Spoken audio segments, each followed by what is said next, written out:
What's good, guys? Welcome back to Ron's Rides. Welcome back to the channel and welcome back to another video. Sorry it's been a little slow on the videos from the 2020 Alfa Romeos.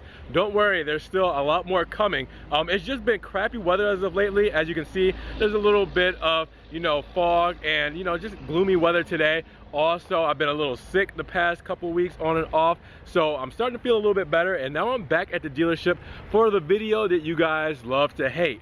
Here are the things that the Alfa Romeo Giulia and the Alfa Romeo Stelvio for 2020 could have done better. Now, as you guys already know, Alfa Romeo did a mid-cycle refresh for its Giulia sedan and its Stelvio SUV. Not a full refresh, but a mid-cycle refresh. And they changed a few things here and there. They listened to you guys on what you guys wanted out of the cars, and they adjusted accordingly. But here are the things that I think Alfa Romeo should have done for 2020 or shouldn't have done for 2020. Now first, let's start with the exterior of the Alfa Romeo Giulia and Stelvio. For 2020, really not much has changed at all. The biggest thing you'll notice is on the Stelvio here. It has the body color appearance kit, which I've talked about plenty of times before, where it changes those wheel wells there to the body color match paint. Same with the side skirts, and the rear valance on the bumper is to the body color of the paint. Okay, normally it's that black graphite plastic, all right, but they've changed the wheel wells, side skirts, and the rear valance and bumper to that same color. So that's the biggest thing that you'll see as far as the exterior changes.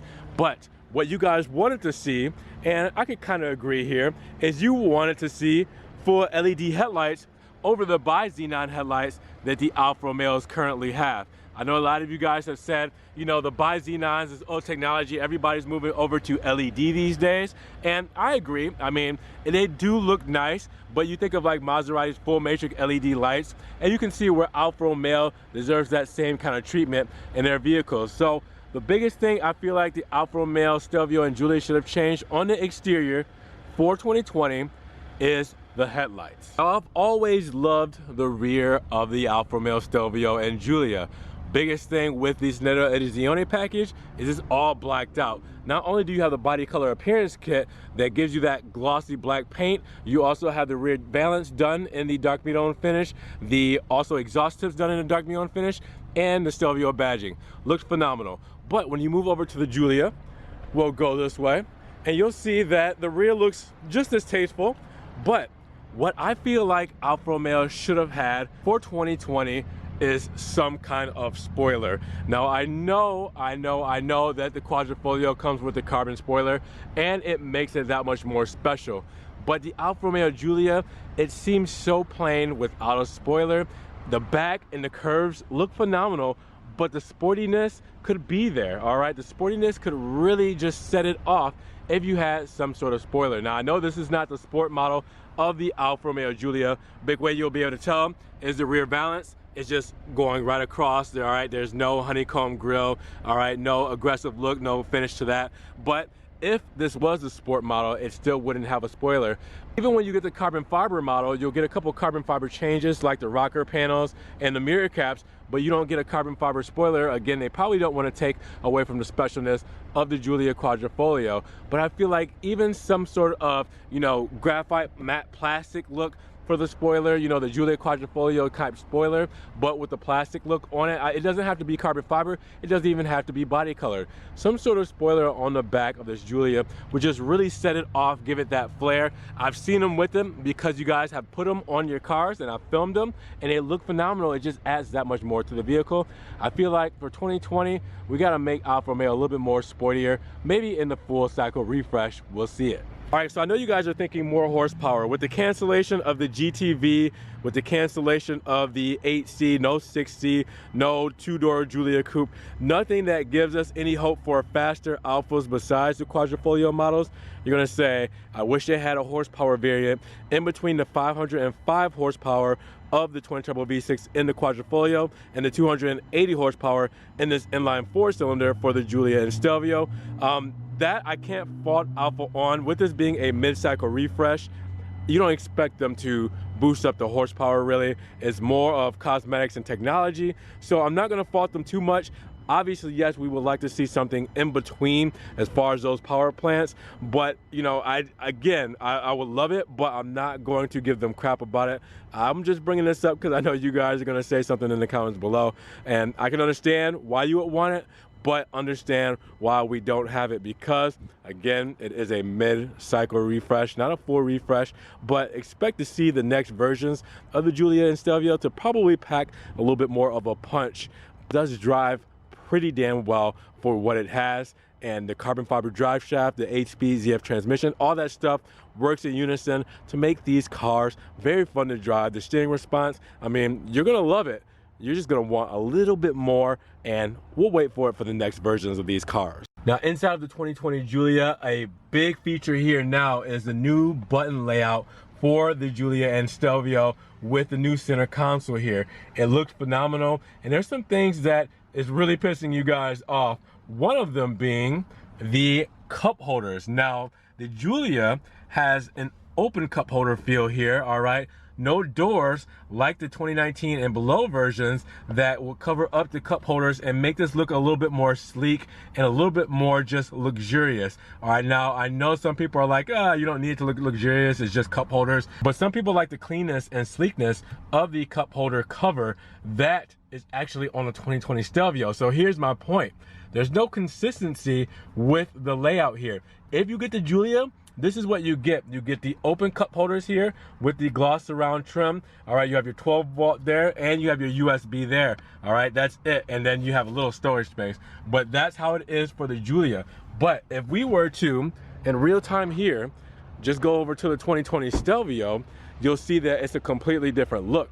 And the big thing here is when I say no consistency, where there's you either have to pick or choose, and that could be a deal breaker for somebody, you know. So there's no way for you to actually pick a certain layout. So say if you get the sport model of the Giulia, you get it without the cup holders. If you get the Lusso model of the Giulia, you get it with the cup holder doors, you know, stuff like that. You can't pick between trims. That's how it's set up for every single model of the Giulia, and for every single model of the Stelvio, you still get the door. All right, so some people like this door a lot better, and they like this layout and sleekness a lot better than they like in the Giulia. So they go to the Giulia buying it, wishing that they had this layout, but in the Giulia. So I wish there was a way that you can choose between the two, and you know, the different trim levels. Say if you get the Lusso, you get the door, the sport, you get the cup holders that are exposed, stuff like that. No consistency in the center console. I wish Alfa Romeo would have done that a little bit better. Also, while we're in the inside, this has been a big topic in every video that I've done for 2020 on the Giulia and Stelvio. The new steering wheel design, it's great. This, it's kind of a buzzkill, you know. It's kind of like having a really nice outfit but ugly shoes. So this plastic piece is supposed to be some sort of styling effect. I'm not exactly sure. You know, you get the nice perforated leather on the side when you get the sport model. You do have the leather inserts on the Lusso model and stuff like that. With the Lusso model, you also get the gloss black surround on the start stop button, and you get this done in gloss black as well. A little bit better looking, but for the sport model, you get nothing, and it's just a plastic piece that just kind of awkwardly sits there. Even with the quadrifolio model, I would rather that than anything, because this is done in carbon fiber, and it has the 4-leaf clover in the center. All right, so it's a really cool styling effect as far as, you know, it's not just sitting there just looking like it's taking up space, looking like they just needed to fill a gap.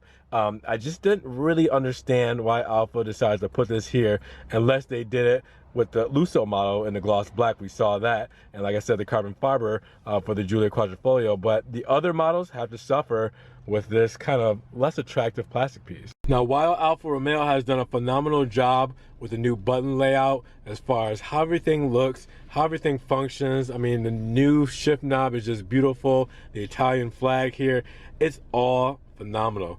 The DNA system trigger or toggle is very wonderful, but there's one thing about it. In the previous model Giulia and Stelvios, you were able to change your drive modes here for your DNA system just by flipping this like a switch and being in that drive mode. Now for 2020, it's actually a toggle switch. So it goes back to its resting place. As you can see, it twists right back this way. If I let go, it will twist back. Now, obviously, it's going to keep you in the drive mode you want to be in, all right? So you see I twisted all the way down, and it moved it to natural. I twisted all the way down, and it moved it to advanced efficiency. But the actual switch itself goes back to its resting place. Not necessarily a bad thing until you put it in your dynamic mode, and then you shut off the car, okay? We'll just open up the door just to reset everything. We put our foot on the brake, turn the car back on, and now I'm back in natural mode and not in dynamic mode. All right, why that is a problem is because every time you turn on the car, not only do you have to turn off your start-stop system, because a lot of people don't like start-stop, but then you have to switch to your specific driving mode. Instead of leaving it in the same driving mode when you turn off the car, turning on the car and starting off in that same driving mode. You'd have a little orange trigger here, or a little orange indicator to let you know which driving mode you left it off in.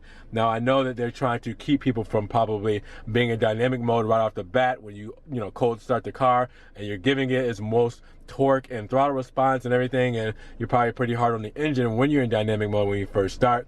But having the option to choose is something that they took away from you, so you have to start in natural each time. Even if you just like to keep it in advanced efficiency, which really wouldn't hurt the engine or hurt the performance of the car, you can't even do that. It's going to automatically start in natural mode every single time. So again, we'll open up the door to reset.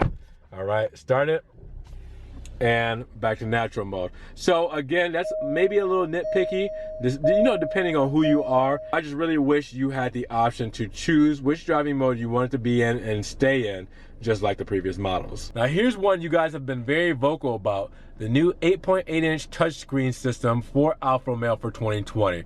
While it looks phenomenal, while it does the trick, it is not the most flawless system in the world, and this is Alfa's first time doing a touchscreen, so it's gonna have its hiccups. The biggest hiccups are lagging. Okay, you can see it's not as smooth as you want it to be. All right, look at, you see how it's jumping around, and I just did one swoop around here like that. It works, it does a great job, but it's not flawless. It needs some refinement. It's bouncy, it's kind of laggy, it's kind of glitchy, and Alfa Romeo does over-the-air updates now for 2020, so this may be something that be able to be refined more in an over-the-air update. For right now, it's great to have. I think that Alfa Romeo did a great job on designing it, and it really needed it because the previous models were a little bland, and the technology is really what Alfa Romeo needed to do to make these cars, just kind of stand out and, kind of get up there with the competition of its German rivals. So they did it in a great way, and I really like the infotainment system and button layouts and everything like that. But it needs some work, and that's to be expected from a manufacturer that just did this for the first time. So as you can see, I'm trying to pull down the favorites, and it took me a couple of tries to do so, and then see how it just randomly popped back up. And I can try to exaggerate all I want, but this should work very fluently, whether I'm trying or not. It should really just kind of be one of those things to where it's at ease. It's an easy process, because if you're driving and doing this, or you're doing this on the run, you don't want to finagle with this a lot. Now you can use the trigger here, all right, and that dial switch will be able to do all the functions that you could do on a touch screen. So that is also convenient, that it's not only one way to do it. But when you want to use a new touch screen, you want it to work very well. Right now, there's some things that Alfa Romeo needs to work out, and it is what it is. Now, while you guys are probably going to mention an active exhaust button, the 2 liters never really sounded good for Alfa Romeo, so we'll talk about more with that when we get a hold of the quadrifolios for 2020. The last thing I really want to bring up is driving the 2020s. We now have a new feel with the electric steering, with the level 2 autonomous driving, being able to have driver assist, forward collision assist, everything like that. The computer is going to need to take over the steering wheel a little bit. It's what happens. With that, you kind of lose a little bit of that sporty, steering response feel. And you guys saw me drive the Stelvio. I still will drive the Giulia pretty soon here too. But you guys saw me drive the Stelvio, and I was impressed, as always, with every Alfa Romeo vehicle as far as its driving response, but I can tell that it lacked a little bit of that feel and soul because you had some of the AI taking over. Now, it's something that you can turn on and off, but you still feel a lot of play in the steering wheel when driving these cars now than you did before. When I turned that wheel, I mean, when I just yanked it just a little bit, this car was on the other side of the road. It really gave it to you. You could take these corners like crazy. Now there's more play, and you know, it's what needs to happen in order for these cars to have this kind of technology, to have the safety equipment that it needs for these cars to be safe and be able to drive on the road for you. But with Alfa enthusiasts, you don't want the car to drive for you. You want to drive the car. You want to be in full control. And even with the driver assistance stuff off, you can still feel that you're not fully in control of the vehicle. At least that's what I felt like when I drove it and when I showed you guys and explained it. And, you know, for that, I wish that Alfa Romeo, you know, could have preserved it. I wish you could have the best of both worlds, but I understand you can't. And that may be me being selfish, but it is what it is. I wish it still had that full Alfa driving experience with the driving response as far as the steering wheel. So that's it for me, guys. And for a mid-cycle refresh, Alfa Romeo did very good in my opinion. They addressed a lot of things that needed to be addressed. They gave us some new colors, which we'll be seeing pretty soon, and a couple of new wheel options, body appearance options, stuff like that. I think that we got a lot out of these cars, and I can't wait to see what the next versions of these Alfa Romeo Giulias and Stelvios are gonna look like, because these are the cream of the crop. Right now we have the Tonale coming, all right? Then we have maybe a GTA, who knows, we'll see. And then we're waiting on the BSUV, but no GTV, no 8C, nothing like that to really keep us excited. So these are going to be the cars we're looking at, and we really want the most out of these in order to make the brand be what we expect it to be. So hopefully you guys enjoyed my video about what the 2020 Stelvio and Giulia should have and shouldn't have done for 2020. And I know I've listened to a lot of what you guys have said in the comments and just kind of taken it and put it into a form of constructive criticism. We're not bashing here. This is stuff that we want. This is stuff that we didn't want. This is just opinion based, or things that we feel like, you know, could have made the cars a little bit better. That's it. But with that said, I want to know if there's anything that I missed down below that you feel like these cars should have had or shouldn't have had for 2020. Definitely leave a comment, drop it down below, let us know. Also, if you feel like you disagree with some of the things I said, let me know down below. I'm always up for the conversation. I'm sure everybody else is up for a conversation as well. So definitely check those comments. Now, if you guys did enjoy the video, make sure you give it a thumbs up. Giving it a thumbs up helps get it up in the rankings. More people can see it, and we can have a bigger discussion on what the 2020 Alfa Romeo Giulia and Stelvio should and shouldn't have changed. Now, with that said, if you guys want to help support the channel, you can always check the links down below. I have a one-time link donation for my PayPal in case you guys want to donate $1 or $2 to the channel. You can always check the Patreon subscription as well, or the social media, Facebook, Snapchat, Instagram, see everything I'm posting via Alfa Romeo Maserati that you have not yet seen on the channel. Now, with that said, you can also check the Ron's Rise merch in case you guys want to get a Ron's Rise t-shirt, hoodies, stickers, everything like that. Make sure you check that out. Hey, and just subscribe, click the notification bell so you can get these videos straight to your inbox, because there's a lot more Maserati Alfa Romeo videos on the way. With that said, guys, you be blessed. Have a great day. We'll see you in the next Ron's Rise video. Peace.